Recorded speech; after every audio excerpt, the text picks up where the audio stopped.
a lot of those little things I call are tolerations, and those tolerations drain us of our energy in times we don't know. And typically the times we see that situation again, it unconsciously kicks our butt. We just go into reaction. We don't even realize what we're reacting to because we haven't solved the thing in the past. But we have that little button someone can push. But what if you became button free? What would that look like? People can't push your buttons anymore. Welcome to Be Bold Branding, where we discuss the power of differentiating yourself through your own unique story and standout personal brand. What if the relationships you've written off as impossible could actually be restored? Today, we're joined by Greg Stevens, a master at helping leaders burn old mindsets and build new bridges to meaningful connections. As a master certified trainer, master storyteller, and professional mediator, Greg specializes in creating safe spaces for truth-telling and identifying the root causes of conflict. He's also the author of a new book, Build New Bridges: The Art of Restoring Impossible Relationships.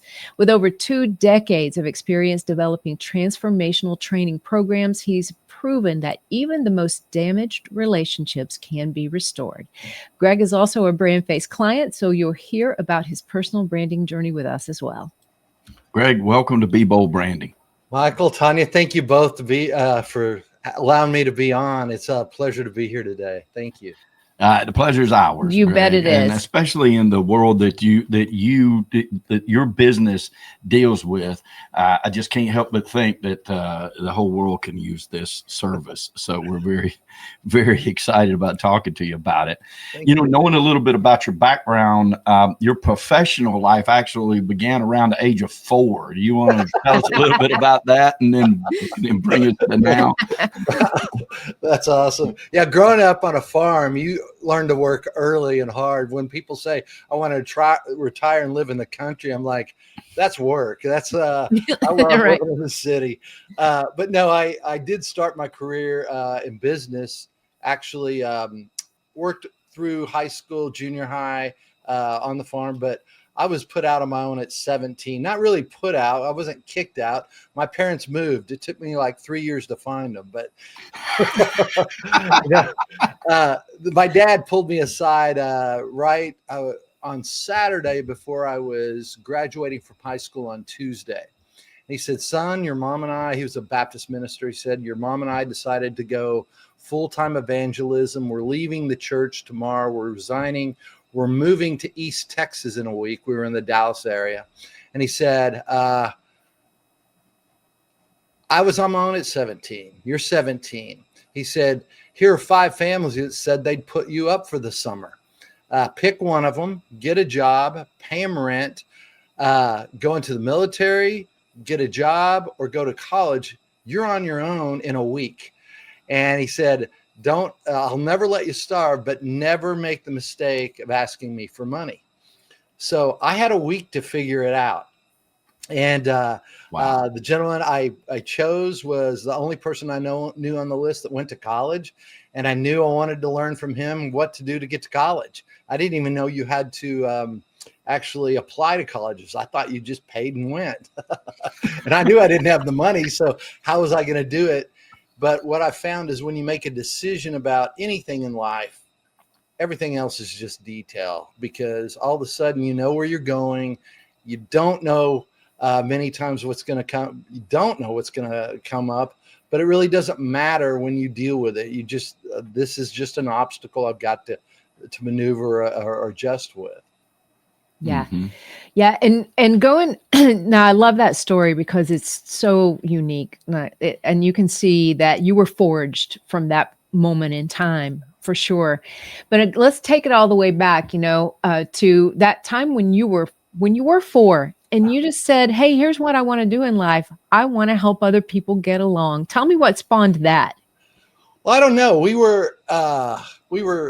Someone had just said something to me. I was a little kid running around the farm, and one of my grandfather's friends asked me what I wanted to be when I grew up. And I just remember going out thinking, I just want to help people get along. And I had no idea, at that time, I mean, that was back in the 60s. There was nothing like a mediator or coach or anything like that at the time. And I wouldn't have known what it was anyway. I was out on the farm. So, but I just knew I wanted to help people get along, but I never knew that there would be a career around that. And my career didn't find me until many years later, until around 1997. And that's when I started making the pathway to coaching and developmental training. Yeah, but that's still awesome. You know, one of the things that we try to pull out of this podcast is certain takeaways, and also how people's past have led them to that. And so I really appreciate the prophetic nature, actually, of you calling into existence what you would do, not even realizing you were calling that into existence, and it being several decades later before there was actually even a path for that. And I'm always blown away by that. And that's one of the best examples I've ever heard. I love it. And then the forging of that growing up that fast in a week, like literally in a week. I think a lot of people, especially in the entrepreneurial age, they can trace back to a time where something was so profound to them they had to just really buckle down and figure that out. And that was no doubt another turning point for you that helped lead you to the incredible person that you are today. So we love to point those things out because they're just amazing to me looking back. Yeah. Well, I do want to say one thing. When I was that summer, I was trying to figure out what I was going to do with my life. And I'll never forget, it was expected that I was going to have a basketball scholarship, but I ended up in a wheelchair my senior year of high school. And so I wasn't able to perform at a level. I had scholarships to junior colleges, but I didn't want to do anything if I wasn't going to go pro anymore. So I knew I had a desire in me. And I remember my mom, I went and visited her one time during that summer after they moved, and they lived outside of Marshall, Texas. And there's a little school, East Texas Baptist College down in Marshall. And she took me by to look at it after I'd looked at Baylor. And we looked around, and she looked at me. She said, "Son, East Texas Baptist is a reality. Baylor's a dream." She was trying to help me, and she did, but not in the way she thought. In that moment, I'd had my dreams taken away with basketball. And in that moment, by what she said, I made a decision right there. I'm going to Baylor. No matter what, I'm going to pay for every penny. I'm going to figure it out. And that was the determination I had when I played sports, and it just carried over into my life. And it was interesting because I did it in 4 years. And to be able to do that, and I walked out with, I think, $12,000 in debt, and I paid that off in 3 years. I had 10 years to pay those loans back, but I paid them back in 3 because I don't like debt. I want to be able to live free, and I felt debt was something that would bear down on my creativity. And so that's how I've lived my life. I just push forward and keep looking. And it's very different now for people today. Most people, their parents have taken care of them to a point and haven't let them skin their knees or fail some. And it's going to come. It's just a matter of when, I think. Mm-hmm. Yeah. True. Mm-hmm. Well, I especially loved the part of your story where you decided to repair 36 relationships. I really want you to share that with our audience, please, because this to me was that real turning point. Yeah. Well, thank you. And this isn't something, it just hit me one day. I was teaching Crucial Conversations, and I'd been teaching to the public for a little while. And I thought, I want to be the type of leader that actually lives what they teach. And I thought, how can I prove to my participants that I'm doing the work I'm asking them to do? And I like to play games in my life. And so I still do it today. And when my groups, we pick out games we're going to challenge ourselves on. And so I thought, how can I prove it? I can go out back and clean up all my past relationships. I know there's a lot of them. And I didn't know how to communicate when they broke down. So I made a list, and there were 36 people on it. So I made a commitment while I was teaching to go clean those up and use those stories as my examples. And it took me 2.5 years. And on that list, I had old bosses, old direct reports, old colleagues. I had a couple of college professors, a couple of roommates, I had a ton of ex-girlfriends. I had 2 ex-wives. Well, one wife I was divorcing, and one I was actually it had been a long time since I'd seen her, but I was using all of these skills to go clean that up. And it's interesting because many times people say, why should I listen to someone who's been divorced twice? Well, you know, anyone who's been divorced twice that actually went and cleaned it up, where their ex-spouse supports what they do and gives me, a clean bill of health on mentality right now. So, you have to look at it because everyone has their own view, but I went and cleaned those relationships up. And people say, I tell people I didn't have 2 failed marriages. I had 2 successful marriages that ended because beautiful. they helped me give the gifts I give to people, to do what I do, to be able to have the insights I never would have had, and the drama and it wasn't easy, but all of those things helped build me and gave me the skills to be able to help other people now. And that's what I find some of our biggest barriers in life become our biggest crown jewels. Like what you're hearing? Hit that subscribe button and learn how you can change how you're seen and charge what you're worth. Mm-hmm. Yeah, I like that a lot. And I think it's highly impressive. So I'm in the camp that says, I want to listen to a guy that has, two marriages that he went back and said, it's important enough for me, because it's easy to leave those things behind, right? We think it's easy, right? I'm sure your program teaches a lot different, but it's easy for us in our mind to say, well, that's behind me and I'll just do better next time. But there's sort of like this weight you're dragging around, whether you really want to focus on that or not. Wouldn't you agree? Oh, absolutely. That's what I didn't realize, how free and light I would feel afterwards. If anyone were to ask me, should I do this?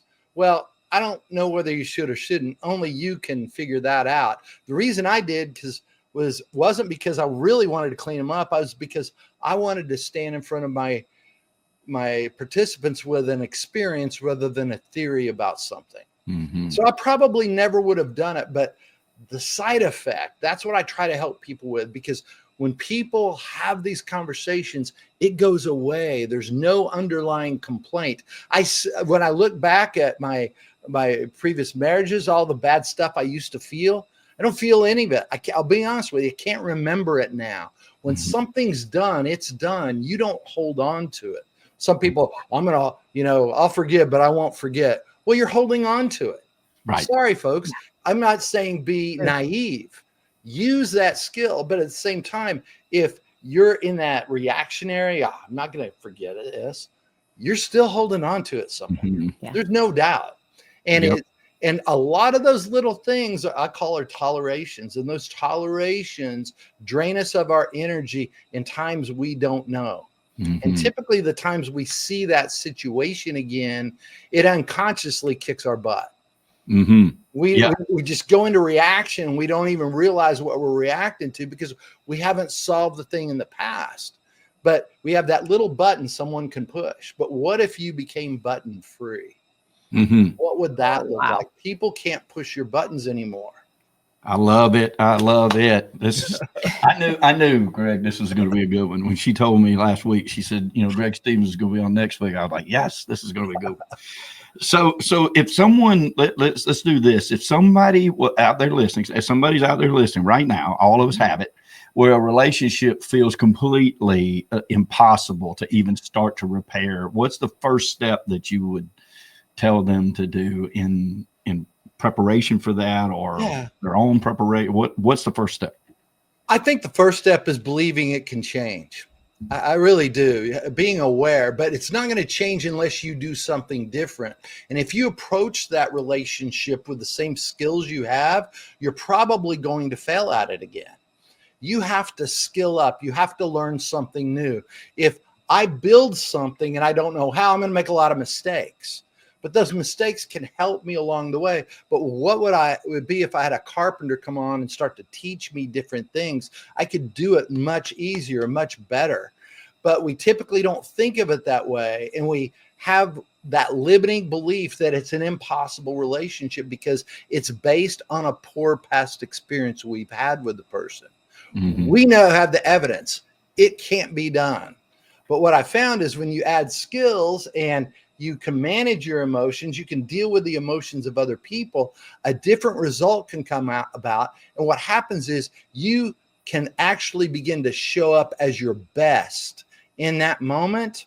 And it may not end the way you think it will, but there's something powerful about knowing I did everything I could. I did my best. And what I've also found is, let's say I'm talking to Tanya and we have some conflict and I show up as my best. She's upset. It might look like, Tanya, I really would love to have a conversation later if you're ever open for it.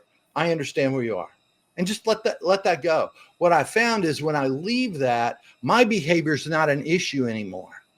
Mm-hmm. She has to stay with her thought about how she handled the conversation, how she got upset. And that tends to wear on people where they tend to call back. But I'd say for anyone, go to your best intent. Mm-hmm. Go back to what you really want. If you want to start a conversation with someone, always stick with your best intent, but they're going to doubt your intent.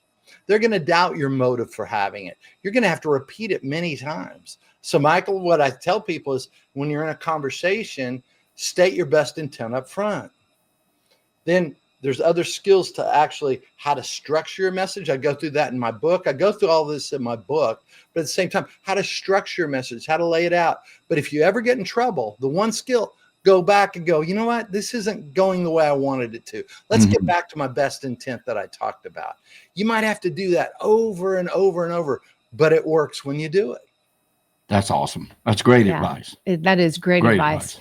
And I want to take this moment to kind of segue a little bit. We alluded at the beginning of this podcast, you're also a client of ours, and we're very blessed by that, Greg. But I wanted to ask you a few questions about your journey through BrandFace. And I have to say, we'd love to have you come back on sometime and talk to us some more about this, because everybody deals with this in their life, whether it's personal or career or whatever that is, they're dealing with this. So we want you to come back.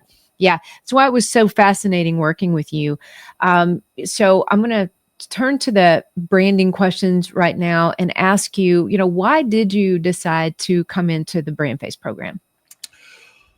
Well, I was working on my book and I knew I needed to get a stronger launch. I didn't have a great social presence. I didn't really worry about that because for 24 years, I never had to look for a client. I had my system set up where I didn't have to reach out. Starting a new business, which I just did, starting a new focus and launching a book, I needed to be out there because today's world's very different. My wife's a PR person. She said, you need to find a good branding agent. I was like, well, I'm in a course right now. And you two always showed up with just the best energy. And I thought, well, reach out to people you know. So I reached out and Tanya sat down and asked questions that I don't know to ask myself. She showed kind of the world as like from a point of let's get your message out there. And she did it by getting to know me. That's what it was so interesting. The series of questions they go through. So Tanya asked me some, then she handed me off to her assistant and we went through a couple of sessions, but the questions were deep, finding out about me. And I came from an era where you don't pat yourself on the back and raise your hand and go, ooh, look how good I do. It was hard for me. But when Tanya and her group sat down and read what they put together, I started crying just because they saw me. And it was like, that's the message I want to get out. And by the way, folks, my book wasn't called Build New Bridges until after I did the branding. I had another name for it. And after the branding, it was perfect. It landed where I wanted to be. Build New Bridges, the art of restoring impossible relationships. So it was the process that really pulled me in and making me feel safe because it was hard for me to get those out. So what I love now is I don't have to talk about myself. I can put those things out there because Tanya's documented them for me. She's put these things out there. It takes all of that stress off. That makes me feel like, oh, I'm patting myself on the back. This is how someone else saw me. Oh, Well, wow. You're going to make me cry.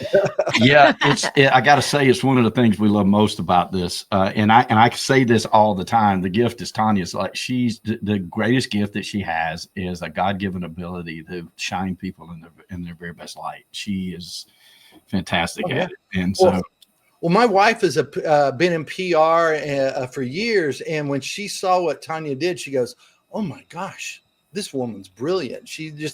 She raves about you. She still tells everyone, she goes, "Oh, if you're branding, you need to talk to Greg's branding agent." That's so kind. Tell her thank you. So kind. What do you think was the most eye-opening about going through the program? Well, for me, I know how I felt about the hard work I did, but having it read back to you, to me, is the eye-opening is like, yeah, this is what I'm doing. And I think I held the message within here. And when it was read back to me, I realized that's the message that needs to be out there. And it was so clear for me. It was like, wow, why didn't I do this years ago? Well, I needed to meet Tanya because she was the one that needed to tell my story. I say the same thing. For those new listeners that don't know, I mean, we met professionally. I hired her to market my real estate company, and she sold me marketing and gave me branding, and it changed my life. And then I married her. So. And I'm the lucky one. That's awesome. The merger worked. That's right. Well, Greg, how has your brand already helped you? Oh, it's gotten me out there. Well, it's on all my social media. When people ask me something, I can just send them some of the things you've said, the pictures. It just puts everything in order. Yeah, one of the things we talk about in leadership, you have to have clarity. That's what branding does. It gives you clarity, and that's what you need to begin with. Because if you don't have a clear direction, you can't get to alignment. If you can't get to alignment, you can't get to real movement.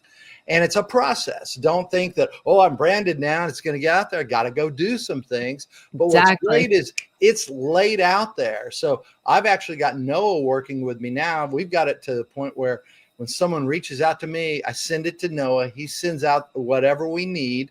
And if someone says, oh, I need a package for this, I can just go to my file with everything I've got. I've got my pictures. I've got my bio. I've got, anything they need for it, short and long form. So it really gives that structure, but it's something to lean on. It's going to help you, I guess, navigate the rocky road of marketing, because it really does. I mean, you need to be able to have that space. You need to be able, especially in today's world. It's so different than when I first started marketing back in 1999.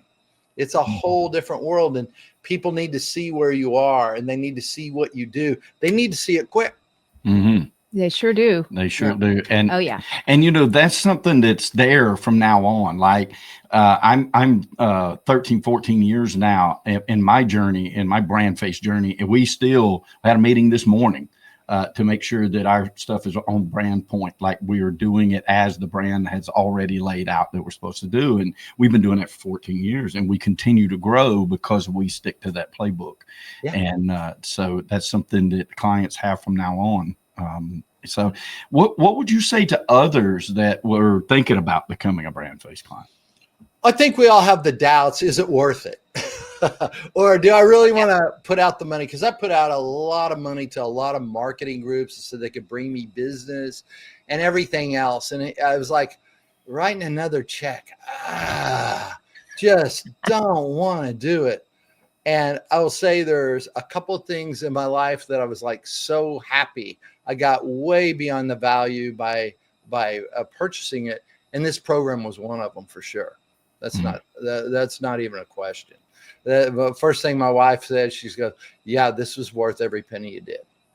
Oh, that's This makes our day. Yeah. Really, Yeah. truly. It definitely makes my day for sure. Yeah, because everybody in this space has done that, right? I mean, we all do. We do every day. And we live in a world nowadays. It's gotten worse and worse and worse and worse and worse, where everybody's got the promise for the next thing. Everybody's got the promise for the next thing, but they have longevity to that. And I'd say to any entrepreneur that's out there that's wondering, should I do it? I actually went in at first and I was going to do part of the stuff myself. And then Tanya has a turnkey that she does everything.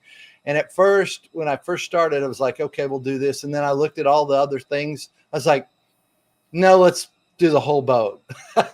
Let's do the whole boat. And I wasn't expecting to do that, but I was like, and I was like way beyond it. If you want to make sure your time is spent where you need to be spending it, let Tanya and her team take care of that for you, because it needs to be done. You need to really look at that. There's certain things in business, I truly believe you need to have a pipeline of people and referral people that trust you and know you. And you need to have that brand, especially in today's world. Those are the two things I would say most people really need. Most people say, well, I'll do it at this point. No, you need to do this and you'll get to that point. Well said. Yes. Well said. Thank you so much. And all right, Greg, back to you. How can people learn more about you? And obviously, we're going to put the Amazon link to your new book in the show notes, but how can they learn more? Yeah, you can go to alignment-resources.com. Don't forget the dash. That's our website that talks about our master team programs, some of our training programs, or you can reach out to me directly, Greg at alignment-resources.com, or my business partner, Noah Boughton, Noah at alignment-resources.com. I also have a podcast called A Shot of Inspiration, and a new one coming out soon called A Spiritual Peace. So I want to be a two-time podcaster, but with very different focus. And it's I have stories about inspirational stories that people I've met. And the spiritual piece is all about people's spiritual journey. It's not about mine, it's about theirs. And it's really interesting. We ask 2 questions in that. Walk us through your spiritual journey from childhood through today.